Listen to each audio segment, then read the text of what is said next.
Hello all NEET aspirants, welcome back to our channel. आज इस video में हम जो नीट काउंसलिंग होने वाली है, एडमिशन प्रोसेस जो होने वाली है, उस एडमिशन प्रोसेस में आपको कौन कौन से डॉक्यूमेंट चाहिए, MBBS, BMS, BDS, whatever allied courses, जो भी आपके अलाइड कोर्सेज है, उस काउंसलिंग में आपको कौन कौन से डॉक्यूमेंट चाहिए जब आप रजिस्ट्रेशन कर रहे हो तब, और जब आप एडमिशन लोगे तब आपके पास कौन कौन से डॉक्यूमेंट्स होने चाहिए, उसके ऊपर आज हम डिटेल में बात करने वाले हैं। इस वीडियो के बाद आपको कोई भी वीडियो देखने की जरूरत नहीं, क्योंकि इस वीडियो में हमने डिटेल कवर किया है कि आपको कौन कौन से डॉक्यूमेंट्स चाहिए at the time of registration and at the time of allotment. तो चलिए स्टार्ट करते हैं इस वीडियो को। मेरा नाम डॉक्टर अभिजीत। अगर आप चैनल पर नए हो तो चैनल को सब्सक्राइब जरूर कर लेना। अगर आपकी कुछ डाउट है, क्वेरीज है, तो आप मुझे कमेंट बॉक्स में जरूर पूछ सकते हो। कोई डॉक्यूमेंट्स रिलेटेड आपके कुछ इशू है तो आप मुझे टेलीग्राम या फिर इंस्टाग्राम पर पूछ सकते हो। दोनों की लिंक आपको डिस्क्रिप्शन बॉक्स में मिल जाएगी। तो चलिए डॉक्यूमेंट्स की चेकलिस्ट देख लेते हैं। जो भी महाराष्ट्र के स्टूडेंट है, सीईटी सील की जो काउंसलिंग होने वाली, उसमें सारे डॉक्यूमेंट्स कवर होंगे इस वीडियो में, तो वीडियो को लास्ट तक जरूर देखना। चलिए स्टार्ट करते हैं। तो फर्स्ट है ये डॉक्यूमेंट्स हम स्टार्ट करते हैं। जो भी स्टूडेंट को ये सभी स्टूडेंट के लिए मैंडेटरी है। अगर आप रिजर्वेशन में हो, अनरिजर्व कैटेगरी में हो, सभी स्टूडेंट के लिए ये डॉक्यूमेंट्स मैंडेटरी है। तो फर्स्ट है स्टूडेंट के पासपोर्ट साइज फोटो। एटलीस्ट आपके पास 6 पासपोर्ट साइज फोटो होनी चाहिए। हाँ, ये फोटो नीट के, अगर आपने नीट के टाइम पे जो फोटो दिए थे वो भी है तो भी चलेगा, लेकिन 6 चाहिए। दूसरे भी होंगे तो भी चलेगा, नो इश्यू। मोबाइल नंबर और ईमेल आईडी, आपके पास मोबाइल नंबर और ईमेल आईडी वैलिड होना चाहिए। मींस सारी अपडेट्स और इंफॉर्मेशन आपको इसी मोबाइल नंबर और ईमेल आईडी पे मिलने वाली, यही आपका लॉगिन आईडी और पासवर्ड रहेगा। इसके ऊपर आपको सेंड किया जाएगा। अगर इनकेस एनी इशू होता है रजिस्ट्रेशन के टाइम पे तो आपको ये बहुत इंपॉर्टेंट है। तो जो वैलिड है, जो एक्टिव है, वही आप यहाँ पे आप एंटर कर लीजिए और सेव करके रखना अपने पास। नेक्स्ट है यूजी 2025 का। अब मैं ये वीडियो 2025 के स्टूडेंट्स के लिए बना रहा हूँ जिन्होंने नीट 2025 दिया था। आई नो पेपर टफ था, हमने सब कुछ डिस्कशन भी कर लिया था इसके ऊपर, लेकिन अब नीट 2025 का जो कंफर्मेशन पेज आपने रजिस्ट्रेशन किया था वो पेज आपके पास होना चाहिए। उसके बाद नीट यूजी 2025 का स्कोर कार्ड आपके पास होना चाहिए, जो भी रिजल्ट मार्कशीट है नीट 2025 का। इनकेस अगर आप 2026 में देख रहे हो तो भी आपके पास नीट का स्कोर कार्ड होना चाहिए। नेक्स्ट है नीट का एडमिट कार्ड। अगर आपने नीट दी है तो नीट का एडमिट कार्ड, नीट तो कंपलसरी है आपके लिए मेडिकल एडमिशंस के लिए, तो आपके पास नीट का एडमिट कार्ड होना चाहिए। उसके बाद एसएससी का मार्कशीट, मींस 10th का मार्कशीट आपके पास होना चाहिए। जो भी बोर्ड के स्टूडेंट है, स्टेट बोर्ड के स्टूडेंट है, महाराष्ट्र स्टेट बोर्ड के जो भी स्टूडेंट है, उनके पास स्टेट का मार्कशीट है। उसके बाद एसएससी का सर्टिफिकेट, 10th का सर्टिफिकेट। बहुत सारे स्टूडेंट ने पूछा था कि ये जो सीबीएसई स्टूडेंट है उनके पास तो मार्कशीट होता है, सर्टिफिकेट नहीं होता है। जो स्टेट बोर्ड के स्टूडेंट है उनके पास ही 2 सर्टिफिकेट होंगे, एक मार्कशीट और एक सर्टिफिकेट। ओके, लेकिन जो सीबीएसई बोर्ड के स्टूडेंट है उनके पास बस मार्कशीट ही होगा। ये बात ध्यान में रखना। अगर आपके पास मार्कशीट है सीबीएसई बोर्ड के लिए तो भी ओके, कोई भी प्रॉब्लम नहीं है। अब ये मैं डॉक्यूमेंट की लिस्ट आपको टेलीग्राम चैनल पर प्रोवाइड कर दूंगा। आप टेलीग्राम चैनल को ज्वाइन जरूर कर लेना। सारे अपडेट, काउंसलिंग रिलेटेड सारी इंफॉर्मेशन आपको इस चैनल पर भी मिलने वाली है, और अपडेट जो छोटे छोटे अपडेट होंगे वो मैं टेलीग्राम चैनल पर प्रोवाइड कर दूंगा। नेक्स्ट है एचएससी का मार्कशीट और सर्टिफिकेट। एचएससी का मींस 12th का मार्कशीट आपके पास होना चाहिए। सर्टिफिकेट तो अभी नहीं मिलेगा आप लोगों को, लेकिन मार्कशीट होगा तो भी चलेगा। कोई भी एक होगा तो आपके पास तो भी चलेगा। Next domicile certificate. Domicile certificate mandatory है। अगर आप महाराष्ट्र स्टेट के स्टूडेंट हो, आप महाराष्ट्र स्टेट की काउंसलिंग कर रहे हो, तो ऑब्वियस है कि आपके पास महाराष्ट्र का डोमिसाइल सर्टिफिकेट चाहिए। उसके बाद लिविंग सर्टिफिकेट, आपका लिविंग सर्टिफिकेट चाहिए। मींस जो एलसी है, मराठी में उसको बोलते हैं दाखला, आपके पास हो तो ये इंपॉर्टेंट है, आपके ये डॉक्यूमेंट्स चाहिए। अब ये हुआ बेसिक डॉक्यूमेंट्स, ये सभी के पास होने चाहिए।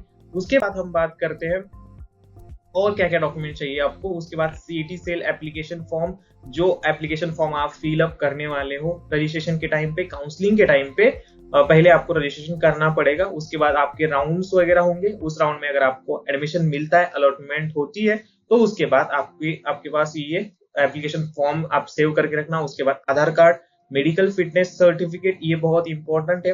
मेडिकल फिटनेस सर्टिफिकेट आपको कोई भी गवर्नमेंट हॉस्पिटल में जाके, या फिर आपके पास कोई जीएमसी है तो वहां पे जाके आपको ये सर्टिफिकेट बनवाना है। उनके पास ऑलरेडी फॉर्मेट होता है, आप वहां पे जाके बस फिटनेस सर्टिफिकेट आप उनको बोल दीजिए, वो आपको दे देंगे।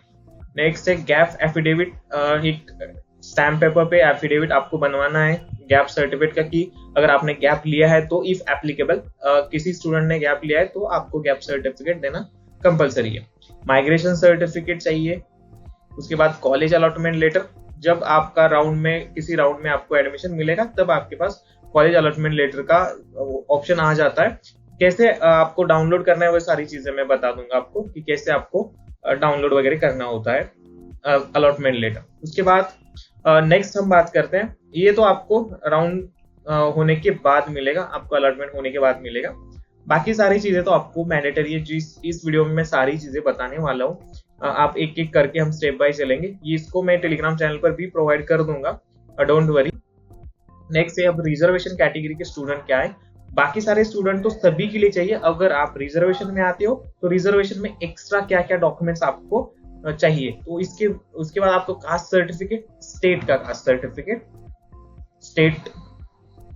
सर्टिफिकेट, आप महाराष्ट्र स्टेट के स्टूडेंट हो तो आपको महाराष्ट्र स्टेट का कास्ट सर्टिफिकेट चाहिए, कास्ट वैलिडिटी।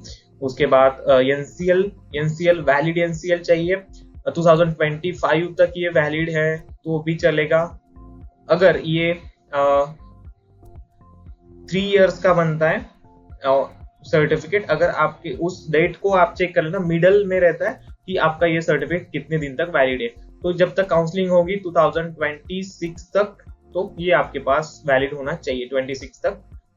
27 तक भी चलेगा, कोई प्रॉब्लम नहीं है, लेकिन मेन 25 और 26, इस मार्च 25 से लेकर मार्च 26 तक आपका ये वैलिड होना चाहिए NCL. Next EWS certificate state का। अब इस ईडब्ल्यूएस सर्टिफिकेट में आपको स्टेट काउंसलिंग आप कर रहे हो सीईटी सेल की, तो आपको स्टेट का चाहिए सर्टिफिकेट, ईडब्ल्यूएस सर्टिफिकेट। और सेंट्रल का ईडब्ल्यूएस सर्टिफिकेट आपको at the time of all India की जो काउंसलिंग होगी एमसीसी की, उसमें आपको चाहिए। ओके, नेक्स्ट पीडब्ल्यूडी सर्टिफिकेट, इसका वेरिफिकेशन होता है, तो आपके पास जो भी पीडब्ल्यूडी फिजिकल हैंडीकैप जो स्टूडेंट है उनके लिए मिलता है, तो आप इनको एक बार वेरिफिकेशन करके भी रख लीजिए अपने पास। उसके बाद ऑर्फन सर्टिफिकेट, इनकम सर्टिफिकेट चाहिए, जो भी कैटेगरी के स्टूडेंट है उनके पास इनकम सर्टिफिकेट चाहिए at the time of allotment होने के बाद आपके पास ये सर्टिफिकेट होना चाहिए। नेक्स्ट है जो भी स्टूडेंट महाराष्ट्र कर्नाटका बॉर्डर पे है, उन सभी के लिए इन डॉक्यूमेंट्स के अलावा और भी कुछ डॉक्यूमेंट चाहिए। इसमें मैंने मेंशन कर लिया है डिस्प्यूटेड बॉर्डर एरिया सर्टिफिकेट, ये आपको मिल जाएगा। नेक्स्ट है मदर टंग मराठी सर्टिफिकेट, कोई भी आपका डॉक्यूमेंट हो जिसमें मराठी सर्टिफिकेट, मराठी लैंग्वेज का मेंशन हो, तो वो सर्टिफिकेट आपके पास होना चाहिए। उसके बाद HSC SSC certificate from Maharashtra Karnataka border, आपका 10th और 12th का कोई भी सर्टिफिकेट चाहिए जो कर्नाटका बॉर्डर के डिस्ट्रिक्ट पे होना चाहिए, उसका सर्टिफिकेट आपके पास होना चाहिए 10th और 12th का। तो ये हुआ जो भी स्टूडेंट महाराष्ट्र और कर्नाटका बॉर्डर पे है, इनका अलग से रिजर्वेशन होता है, मैं मेंशन कर देता हूँ इनका रिजर्वेशन वगैरह। ओके, नेक्स्ट वीडियो में हम देखेंगे कि क्या क्या प्रोसीजर होती है एडमिशन की, तो डिटेल में मैं बता दूंगा आपको। ऑलरेडी इस वीडियो के पहले मैंने ऑलरेडी कवर किया था, कट ऑफ वगैरह सारी चीजें इसमें मिल जाएंगे।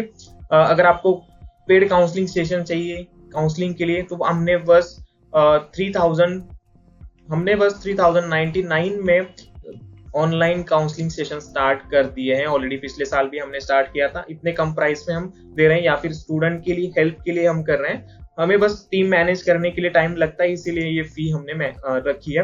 अगर आप ज्वाइन करना चाहते हो तो ज्वाइन कर सकते हो, डिस्क्रिप्शन में मोबाइल नंबर दिया है, व्हाट्सएप नंबर दिया है, वहां पर आप कांटेक्ट कर सकते हो।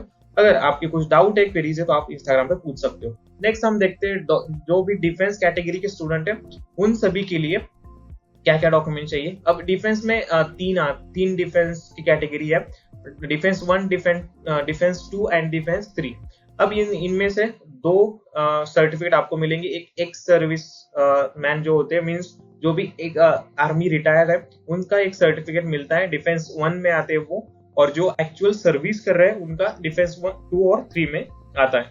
अब जो डिफेंस कैटेगरी के स्टूडेंट है उन सभी के पास डोमिसाइल सर्टिफिकेट चाहिए फर्स्ट, सेकंड और थर्ड डिफेंस के लिए।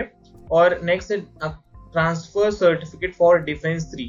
अगर आप डिफेंस 3 के कैटेगरी में आते हो तो आपको ट्रांसफर सर्टिफिकेट चाहिए। जो भी ट्रांसफर सर्टिफिकेट है वो सर्टिफिकेट आपके पास चाहिए डिफेंस 3 में अगर आप कैटेगरी में बिलोंग करते हो तो ये हुआ डिफेंस कैटेगरी के लिए, डिफेंस कोटा के लिए। नेक्स्ट हम बात करते हैं डॉक्यूमेंट्स फॉर रिजर्वेशन। जो हॉरिजॉन्टल रिजर्वेशन है उसमें अगर आपका हिली एरिया में अगर आता है तो हिली एरिया का रिजर्वेशन होता है मेडिकल काउंसलिंग में। जो महाराष्ट्र की काउंसलिंग है उसमें हिली रीजन का सर्टिफिकेट आता है, तो आपको हिली एरिया का सर्टिफिकेट चाहिए। उसमें पेरेंट का domicile certificate from hilly area और any proof showing hilly area taluka और विलेज। जो भी हिली एरिया में विलेज है, तालुका है, डिस्ट्रिक्ट है, उसमें आपका सर्टिफिकेट होना चाहिए या फिर आपका इस विलेज का और तहसील का नेम मेंशन होना चाहिए। तो ये सर्टिफिकेट आपके पास होना चाहिए at the time of counselling.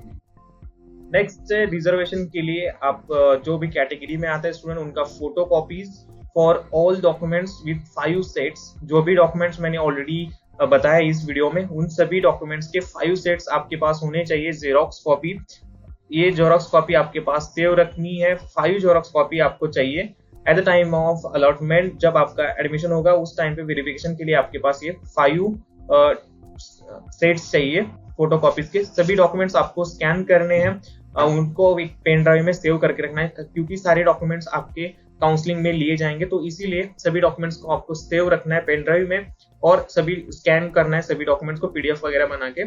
उसमें पीडीएफ और जेपीजी फॉर्मेट में आपको सेव करना है सभी डॉक्यूमेंट्स। पीडीएफ बनानी है सभी डॉक्यूमेंट्स की, उनकी साइज 200 से लेकर 250 केबी तक होनी चाहिए। ओके, तो आपको कहीं पर भी अपलोड करने के लिए जो गवर्नमेंट साइट्स वगैरह होती है वहां पे अपलोड करने में कोई प्रॉब्लम नहीं आएगा। ये ऑफिशियल उनका साइज है पीडीएफ और जेपीजी का। तो ये हुआ